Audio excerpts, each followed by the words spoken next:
SypherPK is one of Fortnite's OGs, playing from the very beginning and never leaving, even when all the big creators did. Today, we're going to take a look back to see how SypherPK became one of the GOATs of Fortnite. His story starts all the way back over 15 years ago when he was a kid, in a little game called RuneScape. And he would actually find out about this game for the first time after getting detention. While sitting there waiting, he saw another kid playing something on his computer, so he asked what it was. Little did he know, this would start everything. After playing for the first time, Cypher got hooked into video games, and soon it would turn from just a hobby to a passion. And this would also be where he came up with his name for the first time. He would end up taking the word Cypher just because he thought it was cool and adding PK to the end, which meant player killer, since PvP was one of his favorite things to do in RuneScape.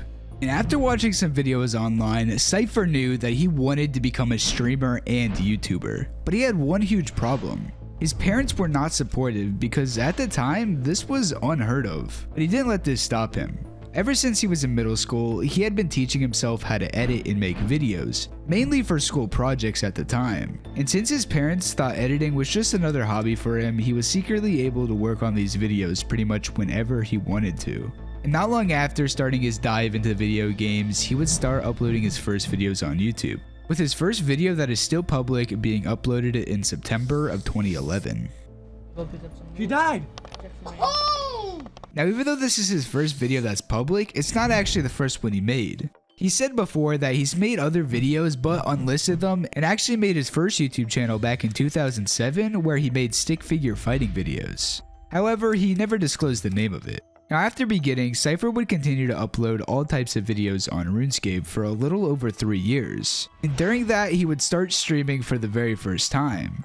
And in that first stream, he would actually get a peak viewership of over 650 viewers. But eventually, after playing RuneScape for so long, he would make the first of many game changes, switching to Elder Scrolls Online. And from here, he would start to upload commentary style videos, while also throwing in some class build and tips and tricks videos. Because of this, he was starting to become very good and would go on to compete in some tournaments, doing extremely well. On top of that, his streams were starting to grow more and more. But he still had his parents to overcome. He tried talking to them many times to let him take a gap year after high school, instead of going to college. But in their eyes, they saw it as disrespectful to not go, since they had actually left their families to come to America to give their kids a better future. So with that, he was forced to enroll in college. But little did his parents know, while he was at college, he would either be skipping classes to stream or planning videos while there. But he was putting in the hours and his stream was starting to grow even more. So for one last time, he sat his parents down and this time convinced them if he was making enough money to live off of streaming by the summer, they would let him pursue his dream. And he would go on to do it, proving to them that he had what it took. However, they still wanted him to go to college even after showing his parents what he had achieved. So he was left with only one choice if he wanted to pursue this chance of a lifetime, and that was to leave his home.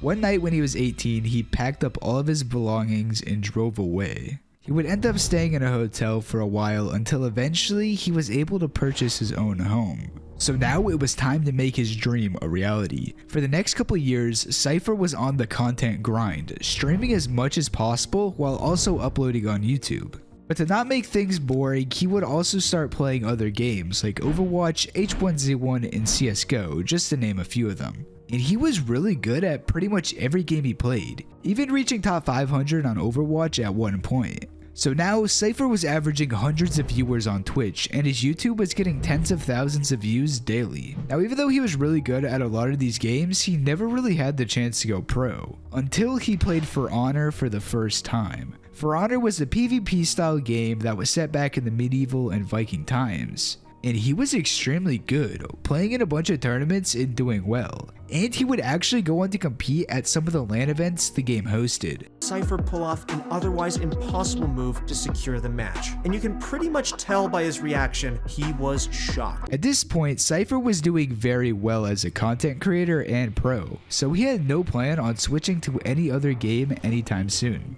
But nobody was ready for the release of the most popular game that would change the gaming landscape forever, Fortnite. And Cypher would quickly get addicted just like the rest of the world. We play second. And you might think that he first switched to the game because it was popular in order to get more views. But that wasn't the case. He would actually see a decline in viewership at first, since his For Honor viewers just wanted to watch him play that. But it didn't matter to him. He genuinely loved playing the game and was having some of the most fun gaming he had in years. And soon, he was about to find a major success. Sypher was starting to get really good at the game quickly, even having the most solo wins and elims at one point. So instead of just killing the final opponent to get that sweet victory royale like everyone else, he wanted to style on them. So it was here where the birth of Sypher's famous trap towers would begin. Oh my god, it worked! Oh. Everyone was very impressed how he was able to pull it off, and his trap tower clips would start to go viral. On top of that, he was starting to kill very well-known players regularly in games, showing off his skills again. Because of this, he would go from averaging a couple hundred viewers in the beginning of 2018 to just a few months later averaging thousands and sometimes tens of thousands. And with his stream blowing up, his YouTube started to do the same, where before he would be lucky to reach 50k views on a video, to now he would gain hundreds of thousands of views. So with this insane rise, it was only right for him to get picked up by his first organization, Luminosity Gaming, solidifying himself as one of Fortnite's best up-and-comers. So because of this, he started to officially compete in some of the tournaments going on, like Friday Fortnite and the Summer Skirmishes. And he was able to make himself a couple $1,000s from these. With him growing so quickly, he was invited to join Dr. Lupo during a charity stream with some of the largest streamers in Fortnite.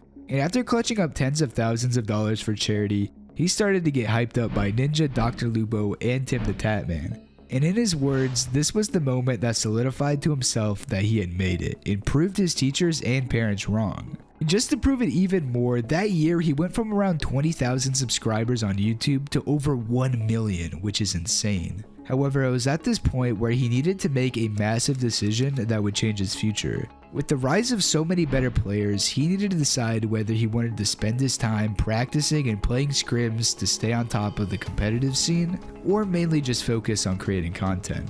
And well, if it's not obvious, he would choose content. And because of this, he would start to play tournaments less and less, and just not really care about them anymore. However, this didn't matter because he was doing extremely well, and he would also end up uploading his most popular video around this time, where he would meet a kid in a random lobby who was able to sing.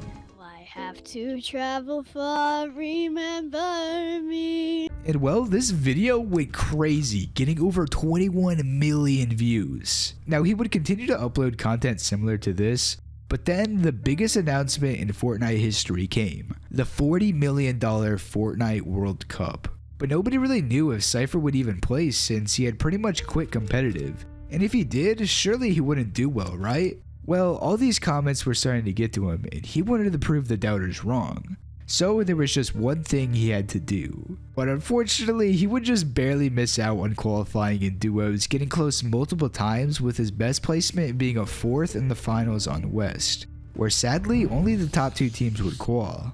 Now even though they wouldn't actually qualify, he still gained back all the doubters' respect, showing he isn't just a content creator. He would continue the grind, growing more and more throughout the year, but he wouldn't have his best stream until October of 2019. The biggest in-game event in Fortnite history was about to happen, the Black Hole.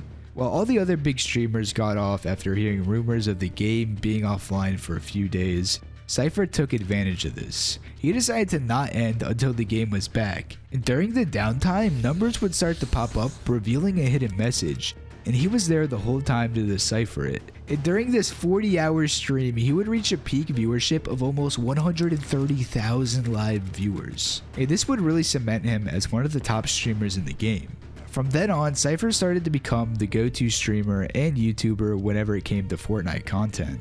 And during this time, he started to expand, getting more and more people on his team to work on big projects. And for his first major one, he would start off with a bang. In 2020, he would announce the opening of Oni Studios. And the goal of this company was to help up-and-coming content creators with the difficulties of navigating the online world. So all the issues that Sypher had to begin with in the beginning would be easily resolved now. And so far, it's looking immensely successful. In August of 2021, he would release his next major project, which was Metal Umbrella, a clothing brand that he made. But in 2022, things are gonna go downhill. We were in chapter 3. At this point, a lot of people were starting to fall out of love with Fortnite. Because of this, we saw a lot of big creators leave. And since chapter 3 wasn't really that good, some viewers started to move on as well. And now Fortnite was at its lowest viewership the game has seen since its release. But there was one person who never gave up, SypherPK. He was still pushing through and trying to elevate the content scene, even though things were looking grim. And I believe if he still wasn't here at the forefront of the Fortnite content scene back then, viewership would have gotten even worse. But during this chapter, he would also reach his greatest accomplishment. To reward him for his hard work, Epic Games would announce the SypherPK icon skin, officially cementing him into the game that changed his life forever. And he would even say himself that this was his biggest accomplishment so far. And this determination to keep things going would greatly benefit him down the road. We were now at the release of chapter 4, and viewership started to go back up again. So now, with Cypher easily being the largest creator in the game, he was once again starting to get some of the best views he's seen on YouTube. And later on, we would see an insane rise in players returning. That's because Fortnite announced an OG season, where we would be returning back to the original chapter 1 map for one last time. And with that, we've seen the game break records for player count. On top of that, all the OG Fortnite creators returned again to relive the old memories. And with that, we had Cypher still playing the game this entire time, never leaving even in its darkest hours. He's shown that with hard work and determination, you can achieve anything you set your mind to, no matter how big. And after over a decade of making content, he's managed to surpass over 7.6 million subscribers on YouTube and over 6.6 million followers on Twitch, becoming easily the biggest creator in the scene nowadays. And now Fortnite is doing better than ever, and I'm sure Cypher will stick around with it until its last breath. If you enjoyed this video, make sure to leave a like, subscribe, and check out some of my other videos. I know you'll enjoy them. Thank you all for watching. I'll see you guys all in the next one. Peace out.